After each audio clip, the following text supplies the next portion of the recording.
Simple hydrogen जो है it is simply formed by the dissociation of hydrogen molecule. कैसे? H2 को dissociate करके 2 हाइड्रोजन एटम्स में हमको दे देता है 3000 से 5000 केल्विन के आसपास टेम्परेचर रखते हैं। ठीक है, तो इसके लिए फेवरेबल कंडीशंस क्या है? High temperature and high pressure and low pressure. ठीक है,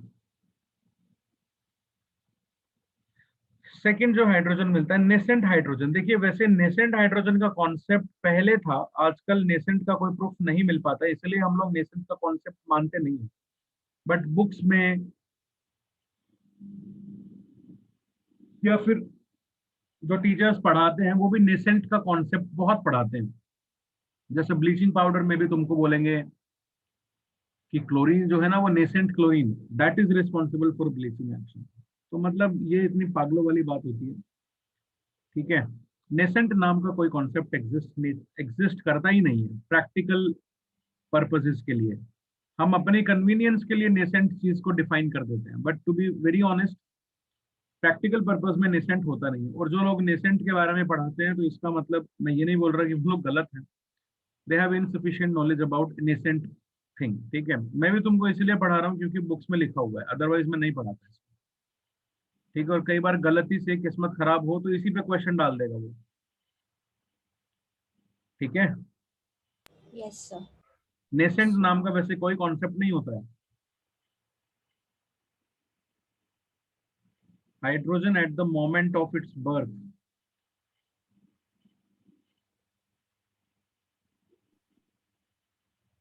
is called as nascent hydrogen. ठीक है,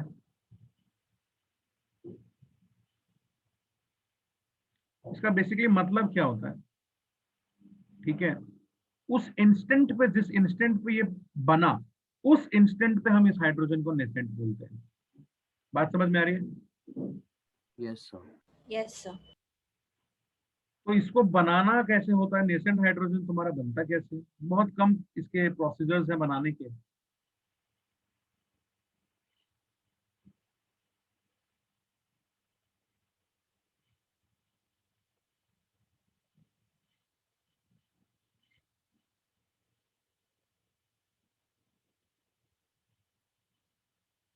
पहला तो यही है, आप अगर एसिड और मेटल का रिएक्शन करवाएंगे तो आपको नेसेंट हाइड्रोजन मिलेगा। जैसे जिंक प्लस H2SO4 आपको देगा ZnSO4 प्लस 2, नेसेंट को शो करते हैं ब्रैकेट्स में, ये नेसेंट हाइड्रोजन है।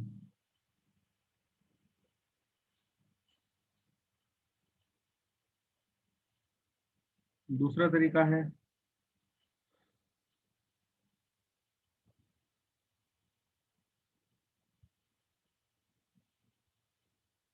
बेस का रिएक्शन करवा दो एलिमेंट से किसी से,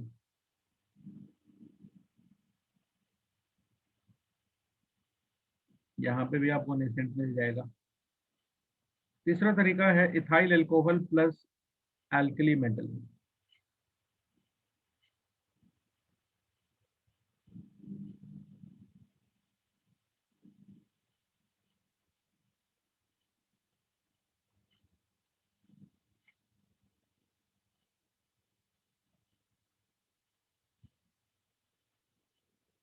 for the time being you get this H, for the time being.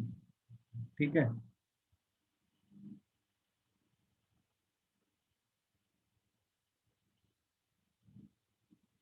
Third जो तरह का हाइड्रोजन है दैट इज एडजॉर्ब्ड या occluded hydrogen. What is occluded या occlusion? It is the property of a metal to adsorb any gas. What is adsorption? दो phenomenas होते हैं, adsorption, absorption.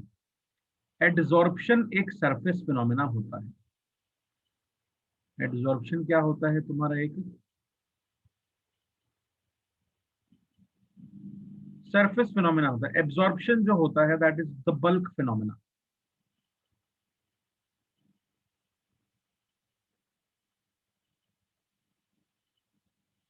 Bulk phenomena होता है, ठीक है। एड्सॉर्प्शन में क्या होता है, मान लो ये कोई मेटल का सरफेस है, तो अगर एड्सॉर्प्शन की बात करेंगे तो इसके सरफेस पर चीजें आ जाएंगी, ठीक है। This is adsorption. बट अगर एब्जॉर्प्शन की बात करोगे तो इसके अंदर चीजें जाएंगी, बल्क में चीजें जाएंगी। Is it clear? Yes, Yes, sir. sir. तो मान लो ये कोई मेटल का सरफेस है, इसके सरफेस के ऊपर जो ये कॉन्सेंट्रेशन होगा,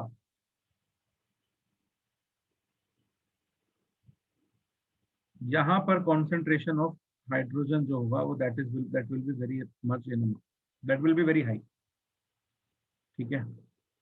तो जो हाइड्रोजन एड्सॉर्ब होगा वो सरफेस पर आएगा, वही हाइड्रोजन एड्सॉर्ब द हाइड्रोजन कहलाता, ठीक है। Yes, sir.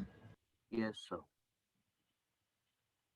फिर फाइनली अगर हम रिएक्टिविटी की बात करें तो जो एटॉमिक हाइड्रोजन होता है वो बहुत रिएक्टिव होता है, उसके बाद जो होता है नेसेंट हाइड्रोजन काफी रिएक्टिव होता है, फिर तुम्हारा मॉलिक्यूलर हाइड्रोजन काफी रिएक्टिव होता है। ये ऑर्डर काफी बार पूछा जा चुका है एग्जाम में, ठीक है।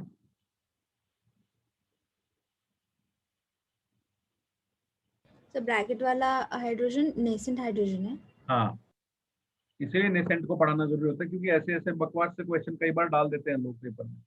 अब तो खैर नहीं आ रहा है, पिछले 3-4 साल से मैं देख रहा हूँ नेसेंट के ऊपर कोई क्वेश्चन नहीं होता, ठीक है। ये 5-6 साल पहले ही ये कॉन्सेप्ट आया कि नेसेंट नाम का कोई चीज नहीं है। पेपर रिलीज हुए हैं इसके ऊपर, रिसर्च पेपर। तो अगर अपडेटेड है इंसान, आप अगर आप नेसेंट के आप रिसर्च पेपर्स पढ़ते हैं तो आपको पता होगा कि नेसेंट नाम का कोई चीज नहीं है। ये मैं नहीं बोलता, ये रिसर्च बोलती है।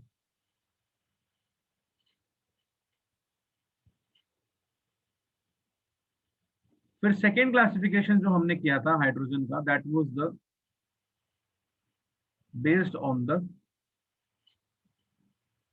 Nuclear spin. क्योंकि मुझे भी ये नेसेंट का कॉन्सेप्ट जो है, जब मैं आईआईटी में था, तो मेरे को हमारे जो प्रोफेसर थे जो प्योरली इनऑर्गेनिक पढ़ाते थे हमको, जिनका बहुत अच्छा खासा नाम है, if you will search him on YouTube also या गूगल पे, आपको मिलेंगे अनिल जे इलियास।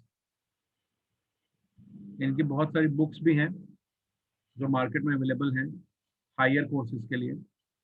तो इन्होंने ही हम लोगों को बताया था कि नेसेंट नाम का कॉन्सेप्ट जो है वो कोचिंग इंडस्ट्रीज में लोग बता देते हैं, बच्चों को भ्रमित कर देते हैं, और ऐसा कोई कॉन्सेप्ट है नहीं। क्योंकि according to new researches nascent concept को कंप्लीटली डिस्कार्ड कर दिया गया, ठीक है। तो I am passing on the right knowledge to you people. पढ़ते आ रहे हैं क्योंकि बुक्स में लिखा हुआ है, बुक्स में जिस दिन चेंज हो जाएगा उस दिन टीचर्स भी बताना बंद कर देंगे, ठीक है बेटा। Yes, sir. Yes, sir. For your extra knowledge I am telling you, this will not be told by everyone else. हर कोई तुमको ये चीज नहीं बताएगा, बट मुझे पता थी तो मैंने बता दिया। Ortho and para. So on the basis of nuclear spins, we have two types of hydrogens, ortho hydrogen and para hydrogen, ठीक है। नेट चला गया है, अब मुझे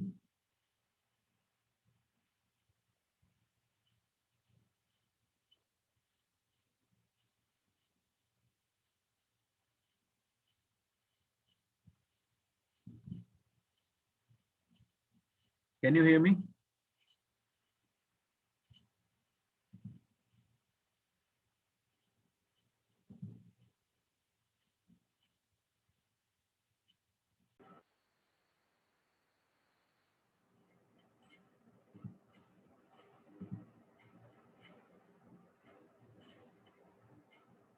आवाज आ रही है बच्चों? Yes, sir. Yes, sir. So we have two types of hydrogens based upon nuclear spins.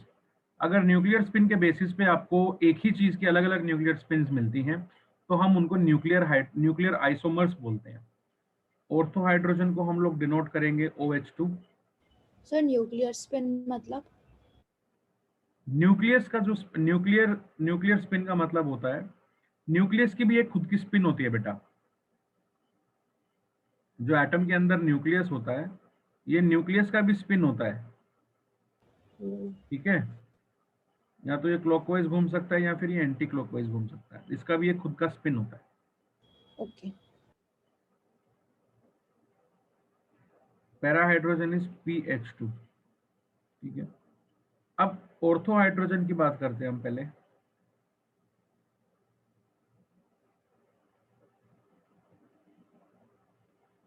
Ortho hydrogen की अगर बात करें तो भाई ऑर्थो हाइड्रोजन क्या होता है? It is the molecular form of H2 या hydrogen having same spin of proton.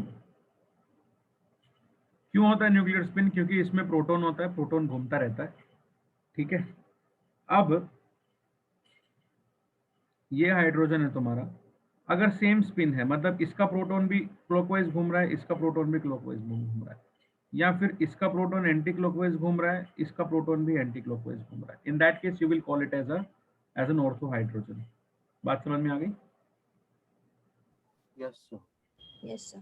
पर हमें कंफर्म नहीं होता ना कि वो एंटी दोनों भी एंटी क्लॉकवाइज ही घूम रहे हैं या क्लॉकवाइज ही घूम रहे हैं। नहीं, बिल्कुल कंफर्म होता है, हम डिटेक्ट कर सकते हैं स्पिन्स को, बहुत इजीली डिटेक्ट करते हैं। We have a technique, NMR, nuclear magnetic resonance.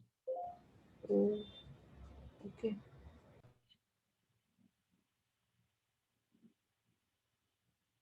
But what about para hydrogen?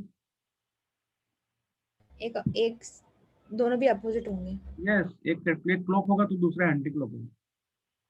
ठीक है, so in this we can write the molecular form of hydrogen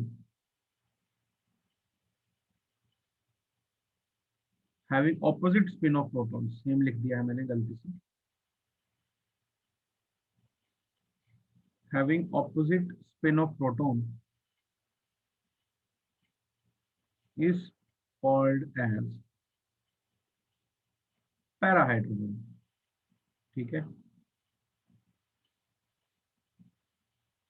इधर कुछ तुमको ऐसा मिलेगा,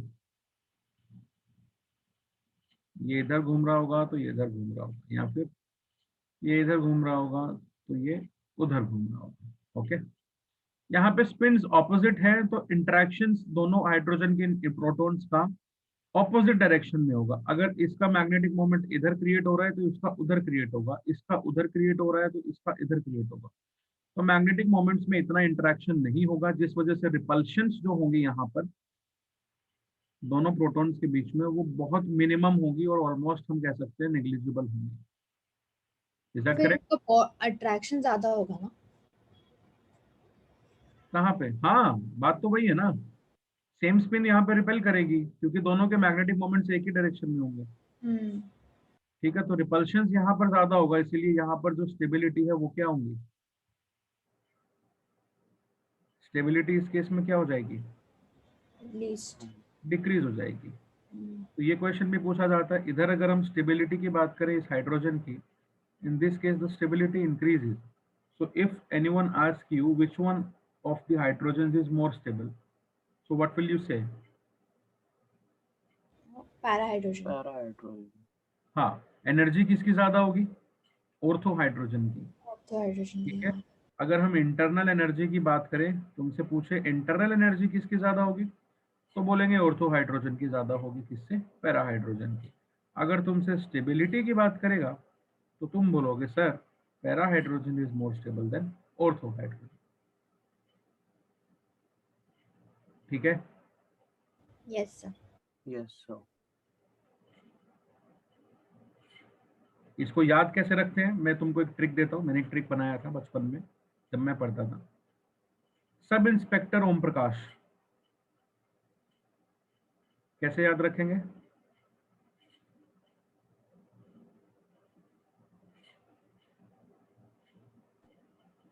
सब इंस्पेक्टर ओम प्रकाश। ठीक है, तरीका क्या होगा, S for stability, I for internal energy, O ortho, P para. तो यहां से ये ऑर्डर फॉलो करना है, IOP डायरेक्टली, ठीक है। इंटरनल एनर्जी के लिए O is greater than P, जब उल्टा चलोगे बैक पीछे आओगे स्टेबिलिटी पर तो P is greater than O, ठीक है। Yes sir. Yes, sir.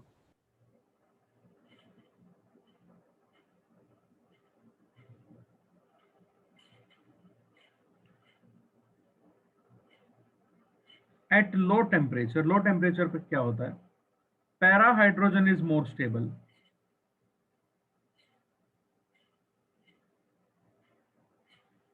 Then ortho hydrogen,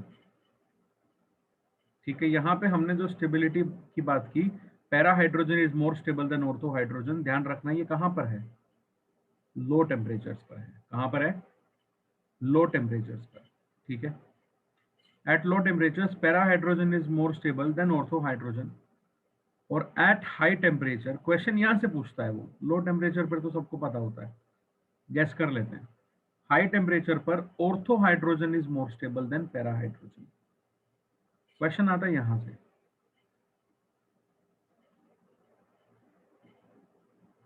ठीक है। तो हम इसको हम कैसे बता पाएंगे स्टेबिलिटी को, उसके लिए एक इक्विलिब्रियम एग्जिस्ट कर देते हैं हम लोग, यहां पर बता देते हैं। टेम्परेचर बढ़ेगा तो ऑर्थो स्टेबल होगा, टेम्परेचर घटेगा तो पैरा स्टेबल होगा, ठीक है भाई, यस सर। Yes, sir. ठीक है। उसका रीजन क्या है, क्योंकि इनकी एग्जिस्टेंस देखी गई। जब आपने इसको 25 डिग्री सेल्सियस पर देखा तो पैरा और ऑर्थो की अगर बात करें, ये डाटा है, ये मैं नहीं कह रहा हूँ, ये डाटा बोल रहा है। पैरा हाइड्रोजन 25 डिग्री सेल्सियस पर 25% था, ठीक है, और ऑर्थो हाइड्रोजन 75% था। लेकिन -253 डिग्री सेल्सियस पर पैरा हाइड्रोजन 100% था, ऑर्थो हाइड्रोजन 0% था। तो तुम देख सकते 100% क्या sir? Para hydrogen -253 degree Celsius पर, यानी 20 केल्विन हो गया ना।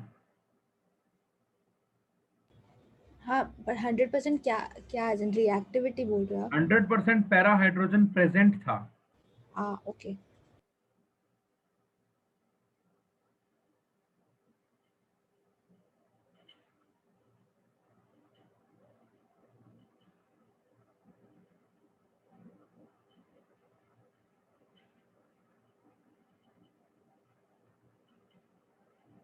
याद रखोगे बात को, इसको।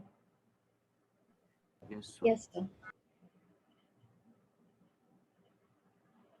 नाउ अब यहां पर एक बहुत इंपॉर्टेंट बात आ जाती है, क्या, देखो, आपने आपने क्या देखा कि लो टेम्परेचर पर आपके पास 100% पैरा हाइड्रोजन था, लेकिन ऑर्थो हाइड्रोजन आपको 75% मिल रहा है हाई टेम्परेचर पर, ठीक है।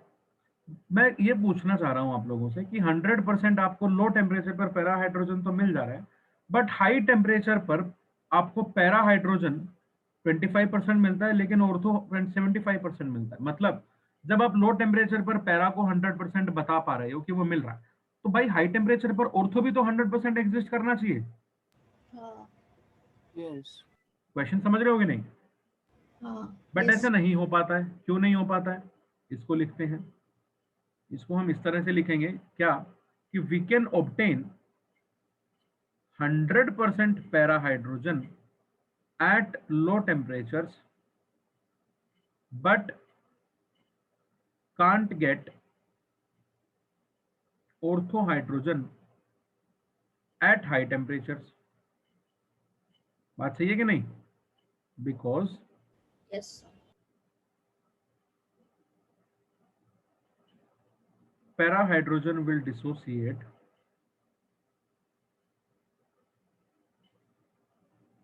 into atomic hydrogen।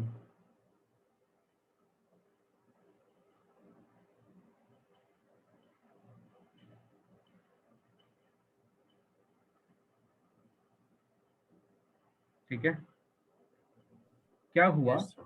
जैसे आपने टेम्परेचर बढ़ाया तो ये जो जो हाइड्रोजन था ना, ठीक है, उसमें दोनों हाइड्रोजन प्रेजेंट है, पैरा भी और ऑर्थो भी। तो उसमें जो 100% ऑर्थो मिलना चाहिए था वो नहीं मिल पा रहा, क्योंकि उसका जो पैरा जो पार्ट था वो टूट गया, एटॉमिक हाइड्रोजन्स में टूट गया वो। ठीक है, तो that started to getting converted into ortho, but when you have increase the temperature this started breaking into hydrogen atoms, जिस वजह से पूरा का पूरा ऑर्थो में कन्वर्ट नहीं हो पा रहा है। बात समझ में आ रही है? Yes, sir. टेम्परेचर बढ़ाने पे इक्विलिब्रियम फॉरवर्ड जाएगा, ऑर्थो में कन्वर्ट होना चाहिए, लेकिन टेम्परेचर आपने इतना बढ़ा दिया कि ये पैरा जिसको कन्वर्ट होना है ऑर्थो में वही टूट गया। तो क्या ऑर्थो मिल पाएगा जितना चाह रहे हो? नहीं। नहीं मिल पाएगा। This is the reason. बोलो बच्चों। Yes sir. Yes, sir. अब ऑर्थो एंड पैरा जो हाइड्रोजन है ना, ये न्यूक्लियर आइसोमर्स कहलाते हैं, because they differ only the nuclear spins.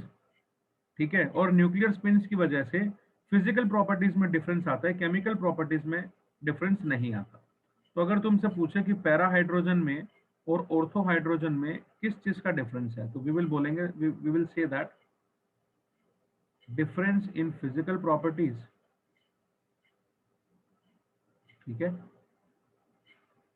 But have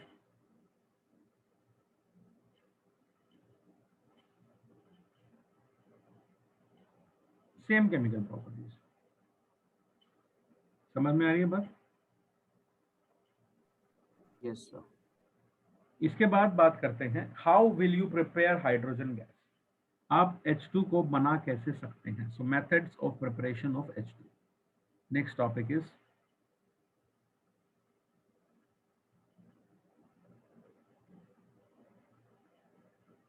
methods of preparation of H2। सबसे पहला, सबको पता है, बचपन से यही पढ़ते हैं, फ्रॉम एसिड्स डाइल्यूट एसिड के साथ किसी भी मेटल का रिएक्शन करवा दो, है ना, so you will get hydrogen gas. और हमको बस इतना ध्यान रखना है कि रिएक्टिविटी सीरीज में ये वाला मेटल जो है वो हाइड्रोजन से ऊपर होना चाहिए। ठीक है, अदरवाइज रिएक्शन नहीं होगा, क्योंकि अगर मान लो मैं कॉपर के साथ एसिड का रिएक्शन करवाता हूँ तो रिएक्शन नहीं होगा, हाइड्रोजन गैस नहीं निकलेगा। ओके। Yes, sir. यस अगर हमको लैब में प्रिपरेशन करना हो तो हम क्या करते हैं, इम्प्योर जिंक लेते हैं। ठीक है, उसका रिएक्शन करते हैं डाइल्यूट H2SO4 से। इम्प्योर जिंक क्यों लिया, उसका भी एक रीजन है यार, क्योंकि प्योर जिंक के साथ रेट ऑफ रिएक्शन कम रहता है।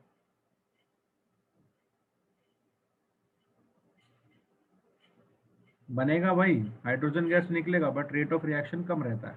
तो इम्प्योर के साथ क्या फायदा है हमारा, रेट ऑफ रिएक्शन इंक्रीज हो जाता है।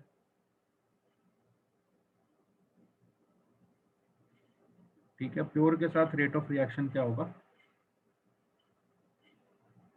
डिक्रीज हो जाएगा। Okay.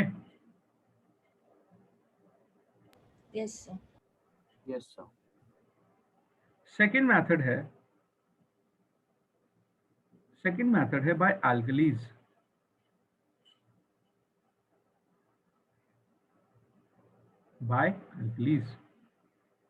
So only beryllium, zinc, aluminium, Sn, Pb, Si, सभी तुम्हारे एम्फोटेरिक मेटल्स हैं।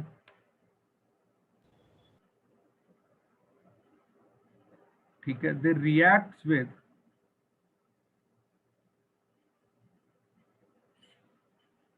बॉइलिंग NaOH और KOH, ठीक है, टू इवॉल्व H2। इवॉल्व की स्पेलिंग गलत हो गई शायद, इवॉल्व H2। ठीक है, जिंक प्लस NaOH, NaOH ध्यान रखना बॉइलिंग है यहाँ पर, you will get sodium zincate Na2ZNO2 plus H2 evolve हो जाएगा। एल्यूमिनियम का रिएक्शन करोगे NaOH के साथ, थोड़ा बहुत पानी ले लेगा, यहाँ भी पानी लगेगा थोड़ा बहुत, तो क्या बनेगा, sodium aluminate NaAlO2 plus H2, उसको मेटा एल्यूमिनेट भी बोलते हैं। This is also called as sodium meta aluminate, Sn plus NaOH करोगे तो यहाँ पर मिलेगा sodium stannate Na2SnO3 plus H2 gas release हो जाएगा। लेड के साथ NaOH का रिएक्शन करोगे, थोड़ा बहुत पानी डाल दोगे तो मिलेगा सोडियम प्लम्बेट Na2, इधर बन जाएगा Pb और O, PbO3 ये बनेगा। तो याद रखना है ना। Yes,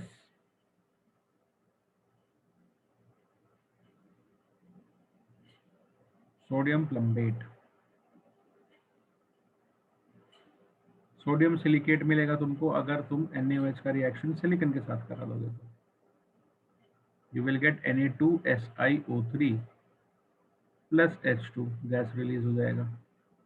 this is your sodium silicate.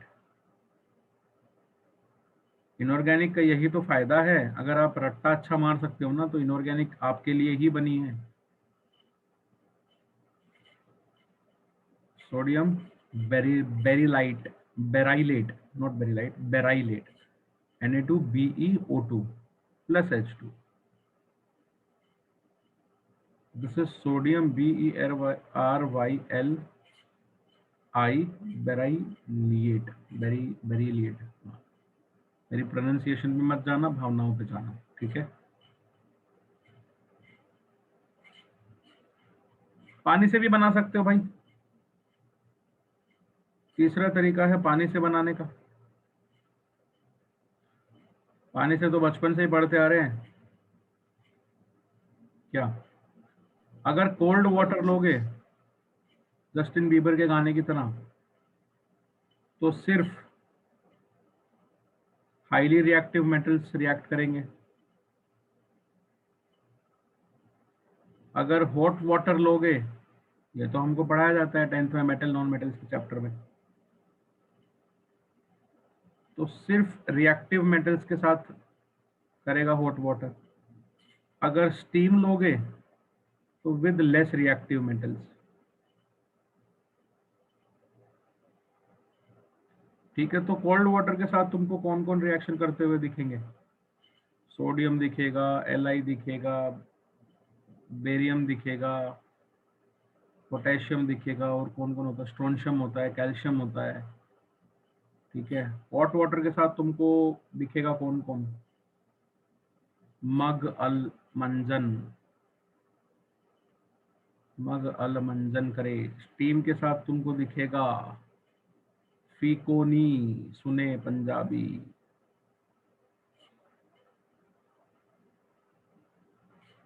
ये सब तुमको स्टीम के साथ करते हुए दिखेंगे। ओके, रिएक्शन वही रिएक्शन है, हाइड्रोजन गैस निकलेगा, अपने अपने मेटल्स हैं, पानी के साथ रिएक्शन करेंगे तो अपना अपना बेस बना देंगे। ठीक है, एक मैं जनरल रिएक्शन लिख देता हूँ सोडियम और पानी का, तो NaOH प्लस H2। ओके जी, यस सर। Yes, sir.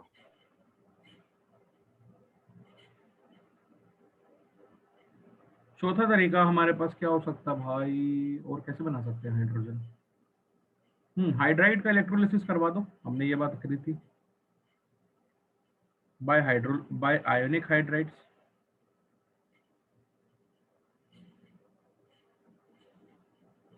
आयनिक हाइड्राइड्स पकड़ लो, ठीक है, उनका इलेक्ट्रोलिसिस भी करवा सकते हो, तो वहां से हमको प्योर हाइड्रोजन मिलेगा। करेंगे उसकी बात। अभी एक और तरीका है आयनिक हाइड्राइड के साथ खेलने का। अगर मैं कैल्शियम हाइड्राइड को पानी के साथ रिएक्ट करवा दूं तो मुझे क्या मिलेगा, H माइनस है, यहाँ से H पकड़ेगा, H प्लस H2 मिलेगा, इधर से कैल्शियम का बेस मिल जाएगा, तो कैल्शियम हाइड्रोक्साइड मिल जाएगा और H2 मिल जाएगा। देखो यहाँ से भी हाइड्रोजन मिल गया। अगर NaH का रिएक्शन करवा दें अपन पानी के साथ, क्या मिलेगा, फिर से NaOH प्लस H2 मिलेगा। जैसे सोडियम बोरोहाइड्राइड है, इसका रिएक्शन अगर पानी से करवाओगे तो तुमको मिलता है NaBO2 प्लस H2, यहाँ से भी हाइड्रोजन गैस निकलता है। अब जो है ये बहुत जबरदस्त है यार, अब जो मैं बात करने जा रहा हूँ पांचवा, ठीक है, पांचवे को लिखने से, पांचवा नहीं लिखते, इसको हम अलग ही लिखते हैं कुछ। Methods to prepare pure hydrogen, इस बार जेई मेंस में क्वेश्चन था इसके ऊपर।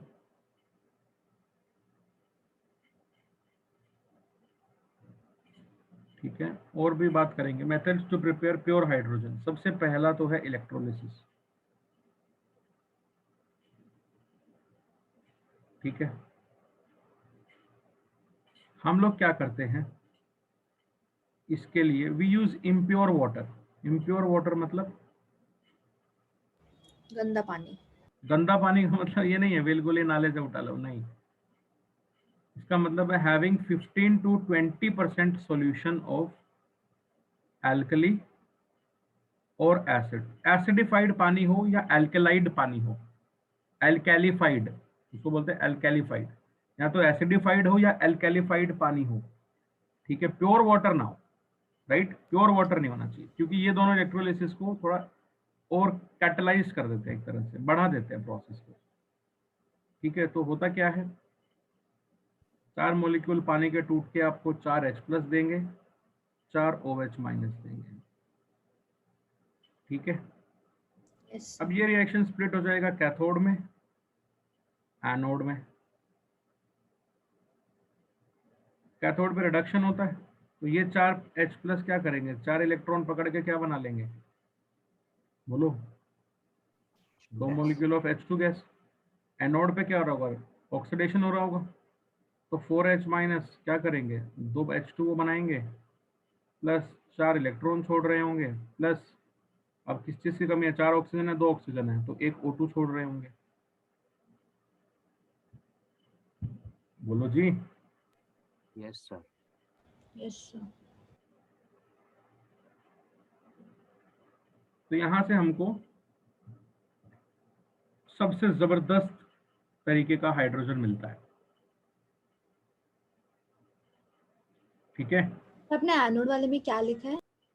4OH minus gives 2H2O plus 4 electron plus O2। Okay.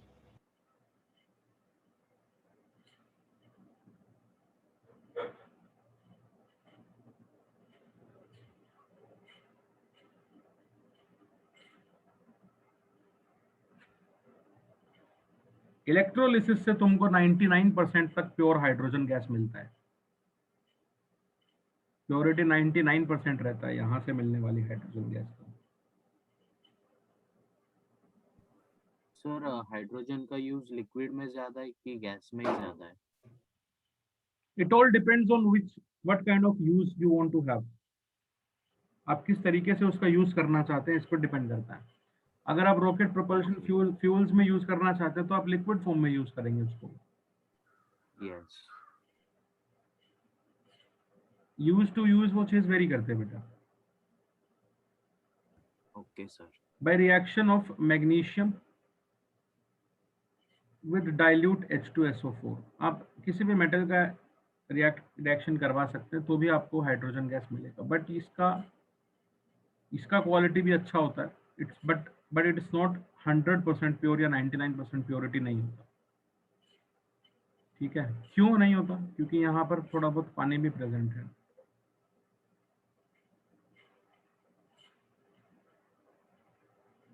ठीक है, by reaction with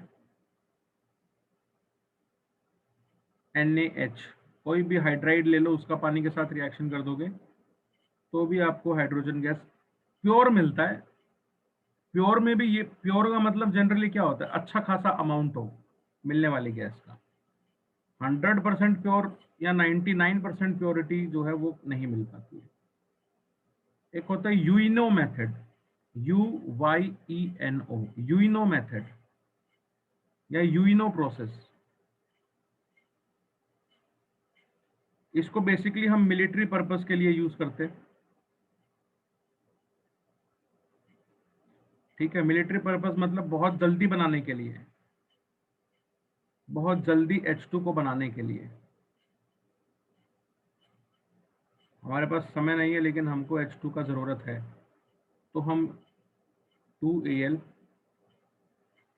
plus 2KOH plus 2H2O, ये हमको देगा 2KAlO2 प्लस 3H2। ठीक है, ये है यूइनो मेथड। फिर बात आती है कमर्शियली आप कैसे प्रिपेयर कर सकते हैं भाई। How can you prepare hydrogen gas commercially. तो कमर्शियल प्रिपरेशन का क्या होगा, कमर्शियल प्रिपरेशन या industrial preparation.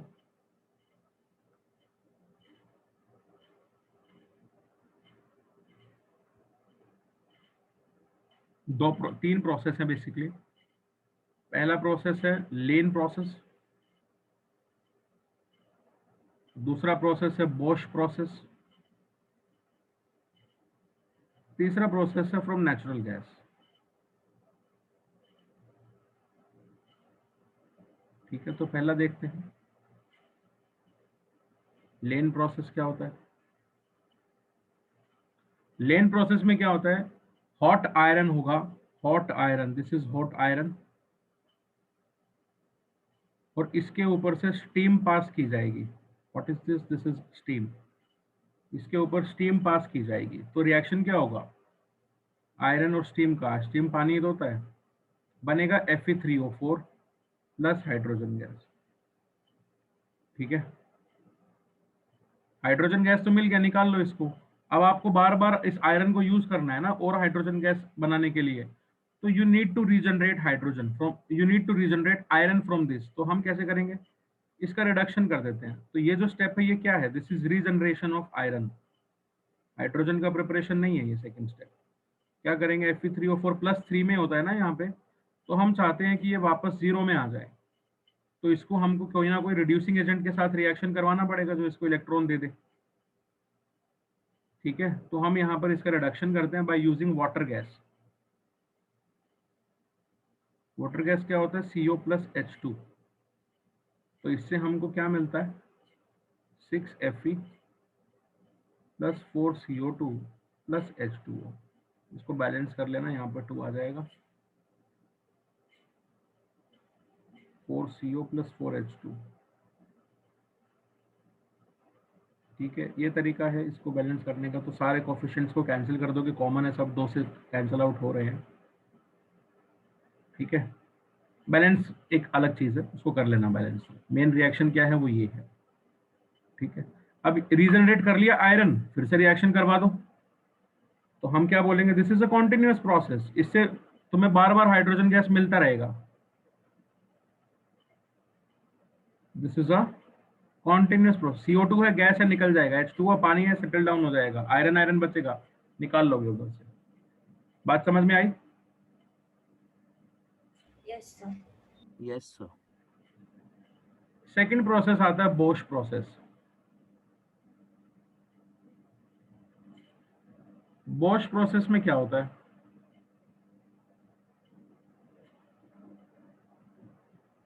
This is carbon red hot coke. ठीक है, we pass steam on it, हमको मिलता है CO प्लस H2। ठीक है, this is again what, water gas. बोलो, इसका रिएक्शन करते हैं फिर से पानी के साथ, जिससे हमको कंप्लीट मिलता है CO2 प्लस 2H2 गैस। ठीक है जी, अरे बोलो। सर इसमें इसमें कैटलिस्ट का काम करता है कौन, Fe2O3 Cr2O3 works as catalyst. जी बोलिए। हाँ, वही एग्जाम में क्वेश्चन आया था, बॉश क्या, प्रोसेस में क्या कैटलिस्ट यूज होता है, तो वही हाँ मैं पूछने वाला था कि सर कुछ कैटलिस्ट है क्या इसमें। हाँ, इसमें कैटलिस्ट की तरह ये यूज होते हैं, यस सर। आयरन ऑक्साइड या क्रोमियम का oxide. Third is from natural gas.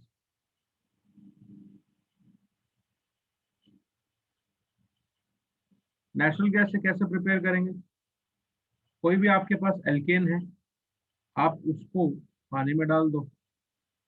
ठीक है, you will get NCO plus 2N plus 1 moles of H2। ये जनरल रिएक्शन मैंने लिख दिया, किसी भी एल्केन के लिए वैलिड है। Okay, yes sir. Yes sir.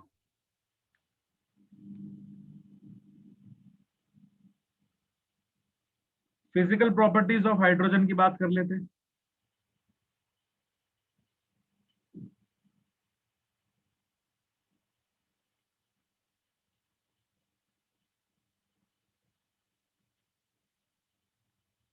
Hydrogen क्या होता है?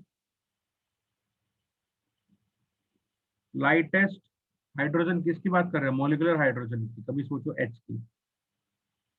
Lightest, colourless, odourless, tasteless. Obviously taste तो कौन ही करना चाहेगा गैस को, ठीक है। स्पेरिंगली सॉल्युबल है, बहुत कम सॉल्युबल है पानी में, ठीक है।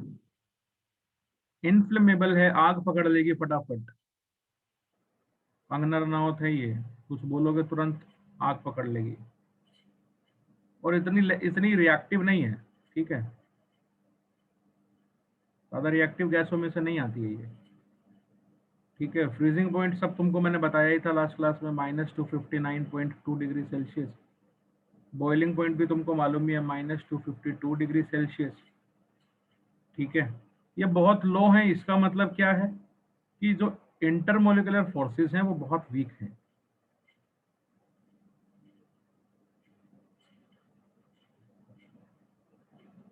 Yes sir. ठीक है। और क्योंकि इसका फ्रीजिंग पॉइंट बहुत कम है, सो इसको हम लोग एक बोलते हैं क्रायोजेनिक फ्लूइड।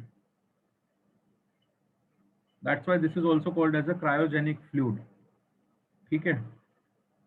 या इसको हम एक क्रायोजेनिक फ्लूइड के तौर पर यूज भी करते हैं, ठीक है। क्यों भाई? क्योंकि अगर हाइड्रोजन हमारे पास फ्रोजन फॉर्म में होगा तो हम उसका हेल्प करके किसी भी तरह का लो टेम्परेचर जनरेट कर सकते हैं, यहां तक का है ना। इसका क्या काम होता है क्रायोजेनिक फ्लूइड्स का? Helps to produce low temperatures, ठीक है ना। Yes sir. बाकी बॉन्ड एनर्जी और ये सब मैंने बताया ही था आपको पिछली क्लास में, तो उसका तो कोई यहाँ पर जिक्र नहीं करते।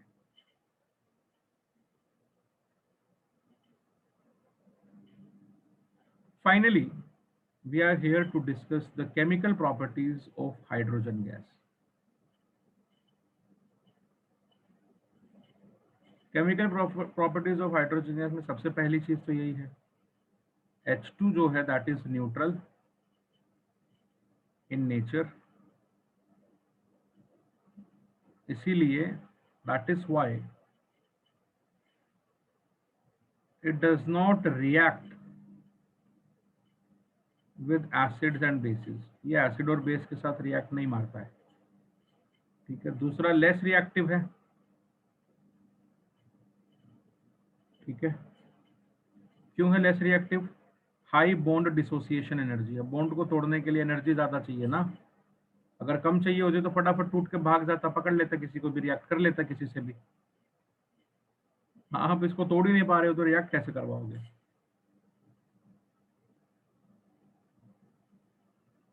कंबस्टिबल नेचर है इसका। अगर आप इसको रिएक्ट करवाओगे, ऑक्सीजन के साथ बर्न करोगे, यू विल गेट वाटर, ठीक है। और फ्लेम तुमको मिलेगा pale blue flame. Pale blue flame के साथ ये रिएक्शन होता है, ठीक है।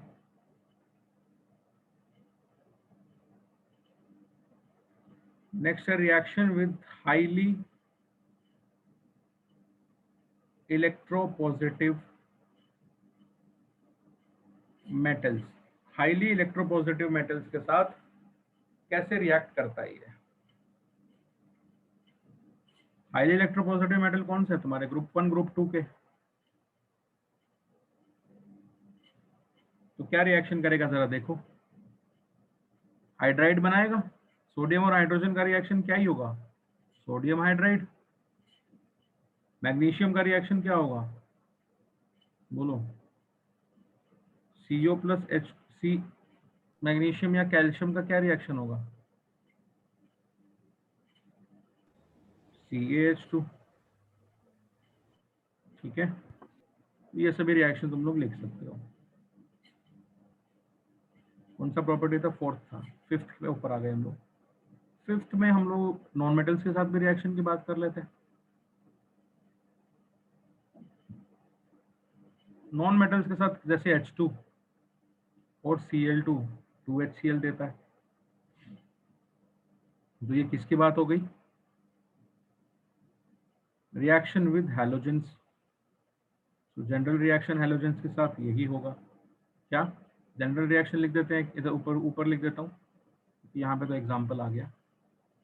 H2 plus X2 will give you 2HX। General reaction ये होगा, ठीक है। तो यहाँ पर X में क्लोरीन का एग्जांपल दे दिया, ये Br2 भी हो सकता है, ये F2 भी हो सकता है, ये I2 भी हो सकता है। Got it? सेकेंड हम लोग बात करते हैं रिएक्शन विद सल्फर। सल्फर के साथ रिएक्ट करेगा तो अपना सल्फाइड देगा।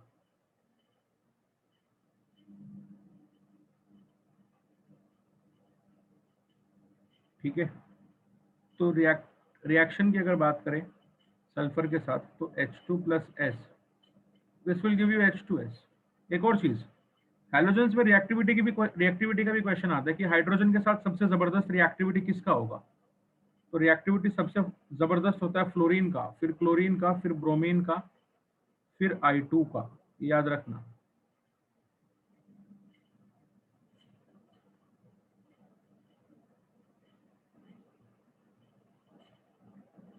तीसरा रिएक्शन विद नाइट्रोजन। इस रिएक्शन को तो दुनिया में कौन नहीं जानता। N2 के साथ अगर H2 रिएक्ट करेगा तो अमोनिया बनाएगा।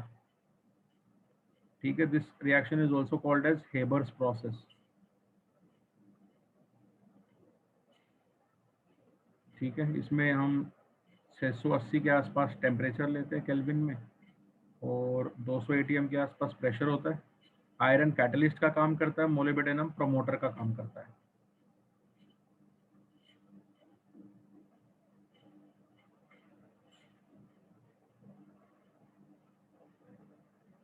फिर आते हैं रिड्यूसिंग नेचर पे।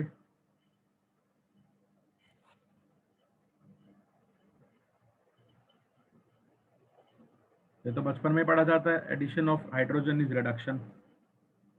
तो CuO plus H2 will give you Cu plus H2O। Hydrogen खुद ऑक्सीडाइज हो जाएगा, सामने वाले को रिड्यूस कर देगा। और देखते हैं रिएक्शन विद, देखो कोई ज्यादा टफ तो नहीं लग रही ना रिएक्शन, बहुत इजी है, जनरल सेंस वाली रिएक्शन है। Yes sir. Reaction with carbon monoxide, तुम एक बार लिख के भी प्रैक्टिस करोगे तुमको आइडिया हो जाएगा कि वो क्या बात कर रहा है। कार्बन मोनोऑक्साइड के साथ वो रिएक्ट करता है तो देता है मिथेनॉल। ये बहुत इंपॉर्टेंट है भाई, मिथेनॉल CH3OH, ये बहुत इंपॉर्टेंट रिएक्शन है। कंडीशंस क्या क्या है इसकी? जिंक ऑक्साइड Cr2O3 यूज करता है 373 केल्विन टेम्परेचर पे, यानी 100 डिग्री पे। फाइनली हम लोग इसकी बात करते हैं एक प्रोडक्शन प्रोसेस की। C2H2 एल्कीन है, एल्काइन है, CH ट्रिपल बॉन्ड CH, ये इसका स्ट्रक्चर होगा। 2H2, तो आपको 2 मोल H2 यूज किया है तो आपको डायरेक्टली एल्केन मिल जाएगा। 2 मोल यूज करने का बेसिकली मतलब क्या है? अगर आप पहले 1 मोल यूज करेंगे तो आपको पहले मिलेगा C2H4, फिर से दूसरा मोल H2 यूज करेंगे आपको मिलेगा C2H6। So this is alkyne. Alkyne से पहले एल्कीन मिल रहा है, फिर आपको एल्केन मिल रहा है। ठीक है, तो इन टोटल एल्काइन से एल्केन जाने में आपको 2 मोल H2 खर्च करना पड़ा। ठीक है,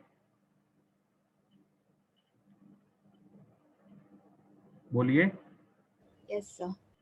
और हम कैटलिस्ट क्या यूज करते हैं इस पूरी प्रोसेस में? निकल पंडित को पीटो, NiPDPT का कोई भी मेटल का कैटलिस्ट ले लो। Yes sir. निकल पंडित को पीटो, NiPDPT।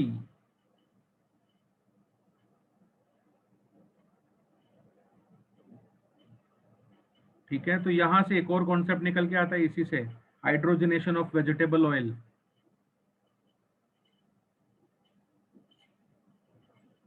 वनस्पति घी का हाइड्रोजनेशन। ठीक है, वेजिटेबल ऑयल अगर होगा जो कि लिक्विड फॉर्म में होता है, प्लस H2, उसमें अगर Na डाल दोगे, रिडक्शन कर दोगे, so it give you edible fat solids, यानी घी वगैरह में दे देता है आपको। इसको हम हार्डनिंग ऑफ फैट भी बोलते हैं या हार्डनिंग ऑफ ऑयल भी बोलते हैं।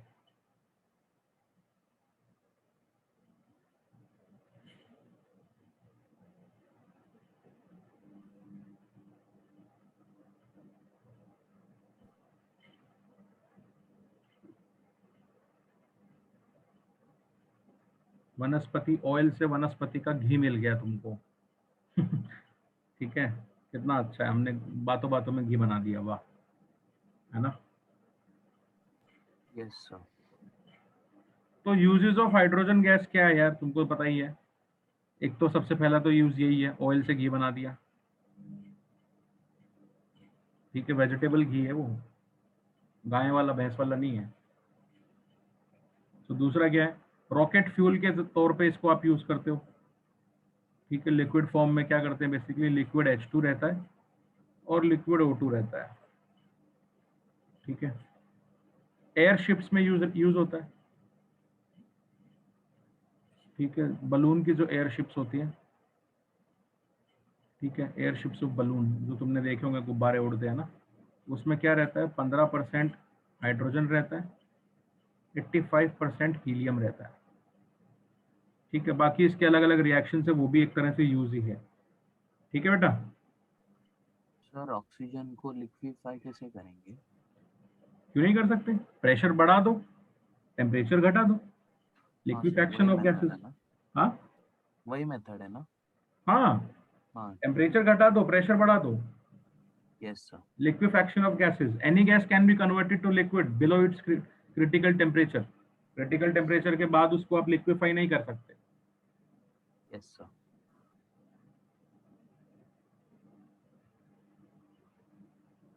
ठीक है, yes yes sir. so this is it for today. In the next class we will start with hydrides. Hydrides तीन तरीके के होते हैं, हाइड्रोजन के और अलग अलग एलिमेंट्स के कंपाउंड होते हैं जिनको हाइड्राइड कहते हैं। हाइड्राइड हमारे पास होते हैं मेटेलिक हाइड्राइड्स, आयोनिक हाइड्राइड्स या सॉल्ट लाइक हाइड्राइड्स भी बोलते हैं, या सेलाइन हाइड्राइड्स भी बोलते हैं, और तीसरा है कोवलेंट हाइड्राइड्स। तो ये तीन तरह के हाइड्राइड्स हैं जो हमको पढ़ना है, ठीक है। उसके बाद फिर important compounds of hydrogen, important compounds of hydrogen, सबसे पहला H2O, फिर H2O2, ये दो कंपाउंड हमको पढ़ना है ना। H2O में, H2 में भी हार्ड सॉफ्ट वाटर आ जाएगा, फिर हार्डनेस ऑफ वाटर आ जाएगा, कैसे हार्डनेस ऑफ वाटर रिमूव की जा सकती है, और फिर इसका एक और कंपाउंड हमको पढ़ना है D2O, ड्यूटीरिएटेड वाटर।